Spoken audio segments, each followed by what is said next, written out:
जय सिया राम दोस्तों। तो आज हम बात करने वाले हैं फुलेरा दूज के बारे में, जो कि आज ही है। तो हम जानेंगे इसके महत्व के बारे में और ये दिन इतना खास क्यों माना जाता है विवाह वगैरह करने के लिए, और इस दिन हमको पूजा कैसे करनी चाहिए, महत्व क्या रहता है। और चलिए हम टॉपिक को स्टार्ट करते हैं, ज़्यादा देर नहीं करते हैं। तो हर साल फाल्गुन मास के शुक्ल पक्ष की द्वितीया तिथि को फुलेरा दूज का त्यौहार मनाया जाता है। इस बार फुलेरा दूज जो है वो 12 मार्च 2024 यानी कि आज दिन मंगलवार को है। यह त्यौहार श्री राधा कृष्ण के प्यार का प्रतीक माना जाता है। इस खास अवसर पर भगवान कृष्ण के मंदिर में होली के विशेष आयोजन किए जाते हैं, क्योंकि यह पर्व भगवान कृष्ण और राधा रानी को समर्पित होता है और फूलों की होली आज के दिन जरूर खेली जाती है। चलिए अब हम जानते हैं कि मुहूर्त क्या रहेगा। तो साल 2024 में फुलेरा दूज जो है वो 12 मार्च 2024 मंगलवार के दिन को मनाई जा रही है। तो द्वितीय तिथि का आरंभ जो है वो 11 मार्च को सुबह 10:44 पर शुरू हो जाएगा और जो द्वितीय तिथि का समापन है वो 12 मार्च 2024 को सुबह 7:13 पर होगा। ऐसे में उदया तिथि के अनुसार इस साल जो फुलेरा दूज का त्यौहार है वो 12 मार्च 2024 यानी मंगलवार के दिन ही मनाया जाएगा। इस दिन भगवान कृष्ण और राधा रानी की पूजा गोधूली मुहूर्त में ही की जाएगी।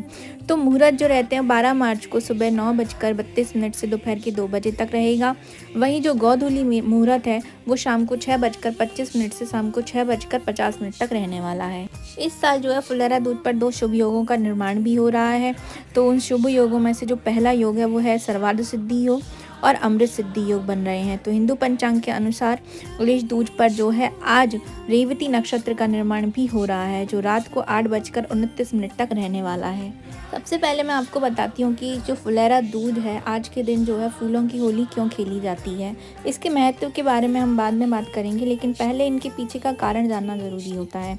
तो एक कथा के अनुसार भगवान श्री कृष्ण जीवन में व्यस्त होने की वजह से काफ़ी दिनों से श्री राधा रानी से मिलने नहीं पा रहे थे, मतलब वो आ ही नहीं पा रहे थे उनके पास। तो ऐसे में राधा रानी भगवान श्री कृष्ण से नाराज़ हो गई। उनके उदास होने पर मथुरा के फूल मुरझा गए और वन सूखने लगे। इस बारे में जानकारी मिलने पर श्री कृष्ण राधा जी से मिलने के लिए वृंदावन पहुंच गए। उनके मिलने पर राधा रानी बेहद खुश हो गई और मथुरा में हर तरफ हरियाली छा गई। इस दौरान भगवान श्री कृष्ण ने खिल रहे पुष्पों को तोड़कर राधा जी को छेड़ने के लिए उन पर फेंक दिए। फिर राधा जी ने भी श्री कृष्ण के साथ ऐसा ही किया। तो यह देखकर जो संग में मौजूद ग्वाल बाल और गोपियां वगैरह थे वो एक दूसरे पर फूल बरसाने शुरू कर दिए उन्होंने। तो मान्यता है कि तभी से प्रत्येक वर्ष मथुरा में फूलों की होली खेलने की शुरुआत हुई। इसी तरह प्रकार इसलिए कहा जाता है कि आज के दिन फूलों जो हैं फूल एक दूसरे पर फेंकना चाहिए या फूलों की होली खेलना बड़ा महत्व रखता है, क्योंकि ऐसा भगवान श्री कृष्ण ने ही इसकी शुरुआत की थी। इस अवसर पर श्री राधा कृष्ण की जो है विशेष पूजा अर्चना भी की जाती है और उन पर फूल अर्पित किए जाते हैं। साथ ही साधक उनसे मनोकामना पूरी करने के लिए प्रार्थना भी करते हैं। इस दौरान भगवान श्री कृष्ण के मंत्रों का जाप भी आपको अवश्य करना चाहिए। फुलेरिया दूज का जो त्यौहार है वो भगवान श्री कृष्ण को समर्पित होता है। इसे शाब्दिक अर्थ में फुलेरा का अर्थ फूल यानी फूलों की अधिकता को दर्शाता है। मान्यता है कि इस दिन भगवान कृष्ण फूलों के साथ खेलते हैं और फुलेरा दूज की जो शुभ पूर्व संध्या पर होली के त्यौहार में भाग लेते हैं। यह त्यौहार लोगों के जीवन में खुशियाँ और उल्लास लेकर के आता है। फुलेरा दूज एक शुभ पर्व है जिसे उत्तर भारत के लगभग सभी क्षेत्रों में बड़े उत्साह और जोश के साथ और भव्य उत्सव के साथ मनाया जाता है। वृंदावन और मथुरा के कुछ मंदिरों में भक्तों को भगवान कृष्ण के विशेष दर्शन का मौका भी मिल सकता है, जहां वह हर साल फुलेरा दूज के उचित समय पर होली उत्सव में भाग लेने वाले होते हैं। इस दिन पर विभिन्न अनुष्ठानों और समारोह का आयोजन भी किया जाता है और साथ ही देवता भगवान कृष्ण की मूर्तियों को होली के आगामी उत्सव पर दर्शाने के लिए रंगों से सराबोर किया जाता है। फाल्गुन मास में शुक्ल पक्ष के दौरान दूसरे दिन यानी कि द्वितीय तिथि पर फुलेरा दूज मनाई जाती है। हर साल फुलेरा दूज का त्यौहार जो है वो 2 प्रमुख त्योहारों के बीच आता है, यानी कि वसंत पंचमी और होली। फुलेरा दूज का जो त्यौहार होता है वो राधा रानी और भगवान कृष्ण को समर्पित है। यह दिन कृष्ण राधा के भक्तों के लिए बेहद ही ज़्यादा खास होता है, क्योंकि इस दिन से श्री कृष्ण के मंदिरों में होली का रंग चढ़ने लगता है। साथ ही कृष्ण और राधा का फूलों से श्रृंगार करके उनकी पूजा अर्चना भी की जाती है। ब्रजभूमि और मथुरा के कृष्ण मंदिरों में तो फुलेरा दूज का नज़ारा बहुत ही अद्भुत और भव्य होता है। भगवान श्री कृष्ण और राधा रानी के जो भक्त होते हैं वो आज के दिन व्रत भी करते हैं। तो चलिए मैं आपको बताती हूँ कि कैसे ये व्रत हमको करना चाहिए। इस विशेष दिन पर भक्त भगवान श्री कृष्ण की पूजा और आराधना करते हैं। भक्त घरों और मंदिरों में यानी दोनों जगहों में देवता की मूर्तियां प्रतिमाओं को सुशोभित करके सजाते हैं। सबसे महत्वपूर्ण अनुष्ठान जो किया जाता है वह है भगवान कृष्ण के साथ रंग बिरंगे फूलों से होली खेलने का। होली खेलने फूलों से होली खेलने का इस दिन पर ज़्यादा महत्व है। ब्रज क्षेत्र में इस विशेष दिन पर देवता के सम्मान में भव्य उत्सव भी होते हैं। मंदिरों को फूलों और रोशनी से सजाया जाता है और भगवान कृष्ण की मूर्ति को एक सजाए गए और रंगीन मंडप में भी रखा जाता है।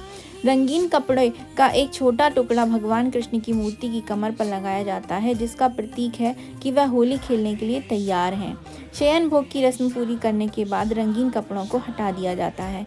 पवित्र भोजन यानी कि विशेष भोग फुलेरा दूज के दिन को शामिल किया जाता है, जिसमें पोहा और विभिन्न अन्य जो सामग्रियां होती हैं वो शामिल होती हैं। भोजन पहले देवताओं को अर्पित किया जाता है, फिर प्रसाद के रूप में सभी भक्तों को वितरित किया जाता है। मंदिरों में विभिन्न धार्मिक आयोजन और नाटक होते हैं, जिनमें भक्त भगवान श्री कृष्ण की लीला और भगवान कृष्ण के जीवन की अन्य कहानियों पर भाग लेते हैं और प्रदर्शन करते हैं। देवता के सम्मान में भजन कीर्तन किया जाता है। होली के आगामी उत्सव के प्रतीक देवता की मूर्ति पर थोड़ा गुलाल भी चढ़ाया जाता है। फुलेरिया दूज के समापन के लिए पुजारी मंदिर में इकट्ठा होने वाले सभी भक्तों पर गुलाल रंग भी छिड़कते हैं। ऐसा भी मान्यता है कि फुलेरा दूज का जो दिन होता है वो अबूझ मुहूर्त कहलाता है, जिसमें आप बिना मुहूर्त देखे ही विवाह, संपत्ति की खरीदारी और शुभ कार्य करना उत्तम माना जाता है। फुलेरा दूज भगवान श्री कृष्ण और राधा रानी को समर्पित होता है। आइए अब मैं आपको बताती हूँ कि इस दिन पर क्या क्या करना चाहिए। वैसे तो फुलेरा दूज का दिन बेहद ही ज़्यादा शुभ माना गया है, लेकिन पूजा के लिए फुलेरा दूज के दिन गोधूली मुहूर्त सबसे ज़्यादा उत्तम माना गया है। पूजा के समय रंगीन और साफ कपड़े जरूर पहनने चाहिए। काले और नीले रंग के कपड़े पहनने से बचें। गुलाबी रंग के कपड़े फुलेरा दूज के दिन पहनने चाहिए। वैवाहिक जीवन में आ रही परेशानियों को खत्म करने के लिए पूजा के समय पीले रंग के कपड़े आपको ज़रूर पहनना चाहिए। पूजा के बाद सात्विक भोजन ही ग्रहण करें। पूजा के लिए राधा कृष्ण को स्नान कराएं और उनका श्रृंगार करें। सुगंधित फूलों से सजाएं और उन्हें सुगंध, अबीर और गुलाल अर्पित करें। प्रसाद में सफ़ेद मिठाई भी चढ़ाएं। तो आइए हम जानते हैं कि इस दिन जो है किन वस्तुओं का हमको दान करना चाहिए। जी हाँ, ऐसी मान्यता है कि फुलेरा दूज के दिन श्रृंगार की वस्तुओं का दान जरूर करना चाहिए। इस दिन पूरी श्रद्धा भाव से परिपूर्ण भगवान श्री कृष्ण और माता राधा रानी की विधि विधान से पूजा अर्चना करनी चाहिए। आज फूलों से राधे कृष्ण का श्रृंगार किया जा रहा होगा। फुलेरा दूज से ही जो है होली के पावन पर्व की तैयारियां भी शुरू हो जाती हैं। मान्यता है कि आज फुलेरा दूज पर विवाह करने से दंपति को भगवान श्री कृष्ण और राधा रानी का आशीर्वाद प्राप्त होता है। फुलेरा दूज के दिन आपसी प्रेम बढ़ाने के लिए राधा कृष्ण जी का पूजन किया जाता है। तो जिन लोगों को मतलब अपना प्रेम विवाह कराना हो या जिनको अरेंज मैरिज हो रही हो या मतलब, तो बेहतर रहेगा यदि आप फुलेरा दूज का दिन चुनें, क्योंकि इस दिन विवाह करने से जो है राधा कृष्ण की जो कृपा होती है वो नए नव जो दूल्हा दुल्हन होते हैं उन पर बनी रहती है। तो शास्त्रों के अनुसार फुलेरा दूज का दिन विवाह के लिए सबसे ज़्यादा शुभ माना जाता है। आज के दिन शादियों की धूम रहती है। कहते हैं कि फुलेरा दूज के दिन शादी करने से दाम्पत्य जीवन में खुशहाली बनी रहती है। आज का दिन नए काम की शुरुआत के लिए शुभ माना जाता है। माना जाता है कि फुलेरा दूज के दिन विवाह, सगाई, मुंडन, मकान या ज़मीन की खरीदारी आदि कोई भी कार्य बिना किसी ज्योतिष परामर्श के भी किया जा सकता है। मान्यता है कि इस दिन का हर क्षण बहुत ही ज़्यादा शुभ होता है। फुलेरा दूज के दिन भगवान श्री कृष्ण की पूजा आराधना करना चाहिए। इस दिन अपने इष्ट देव को गुलाल भी आपको जरूर से चढ़ाना चाहिए। इसके साथ ही इस दिन पूजा के समय राधा कृष्ण को अबीर गुलाल अर्पित जरूर से करना चाहिए। फुलेरा दूज के दिन रंगीन कपड़े का छोटा सा टुकड़ा श्री कृष्ण की कमर पर बांध देना चाहिए, जो इस बात का संकेत होता है कि भगवान श्री कृष्ण जो है अब वो होली खेलने के लिए तैयार हैं। ऐसे बहुत से लोग होते हैं जो लव मैरिज करना चाहते हैं। ऐसी बहुत सी लड़कियां हैं जो अपने मन पसंद का जो है वर ढूंढना चाहती हैं, या वो चाहती हैं कि जैसा उनके मन में छवि हो उनको वैसा ही वर प्राप्त हो। तो आज के दिन जो है ऐसे लोगों को भगवान श्री कृष्ण और राधा रानी की प्रेम पूर्वक पूजा करनी चाहिए, और हो सके तो उनको सफ़ेद फूलों की माला आप ज़रूर से अर्पित करें श्री कृष्ण भगवान को और राधा रानी को। और इत्र अगर हो सके तो वो आप ज़रूर से चढ़ा के आएँ भगवान श्री कृष्ण के मंदिर में। और भगवान श्री कृष्ण के मंदिर में आप हो सके तो बांसुरी भी चढ़ा सकते हैं। ऐसे लोग जिनकी कुंडलियों में कोई भी मतलब ग्रह दोष हो, जिसकी वजह से उनका विवाह ना हो पा रहा हो या लव मैरिज वो करना चाहते हो वो ना हो पा रही हो, तो ऐसी स्थिति में जो है राधा कृष्ण के मंदिर में आपको जाके उनको पीले वस्त्र अर्पित करने चाहिए, या पीले फूल आप उनको जो है अर्पित कर सकते हैं। तो इससे क्या होता है कि आपके जो विवाह में पर रुकावटें आ रही होती हैं, जो परेशानियाँ आ रही होती हैं, वो दूर होकर के आपका विवाह अच्छे से संपन्न हो जाता है। और विवाह के लिए अगर हो सके तो आप फुलेरा दूज का ही दिन चुनें, ये बहुत ही ज़्यादा शुभ भी माना जाता है। तो ये थी मेरी छोटी सी इन्फॉर्मेशन फुलेरा दूज को लेकर के। आप सबको कैसे लगी कमेंट बॉक्स में ज़रूर से बताइएगा। तो हम मिलेंगे नेक्स्ट वीडियो में। तो अभी मैं आपसे लेती हूँ विदा। जय सिया राम।